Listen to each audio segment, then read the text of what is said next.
धनंजय मुंडे यांच्या राजीनाम्याबाबत करुणा मुंडे यांची फेसबुक पोस्ट सध्या चर्चेत आहे। 3 मार्च म्हणजे सोमवारी राजीनामा होणार अशा आशयाची ही पोस्ट करुणा मुंडेंनी केलेली आहे। संतोष देशमुख हत्या प्रकरणी वाल्मिक कराडला आरोपी केल्यामुळे आता मुंडेंच्या अडचणी वाढल्या।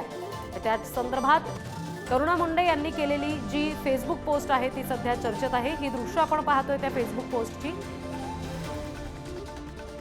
3/3/2025 अर्थात 3 मार्च 2025 को राजीनामा होगा असं त्यांनी म्हटलेलं आहे। त्यामुळे धनंजय मुंडे यांचा राजीनामा हा 3 तारखेला होणार अर्थात उद्याच्या दिवशी होणार असा दावा या पोस्टच्या माध्यमातून करुणा मुंडे यांनी केलेला आहे।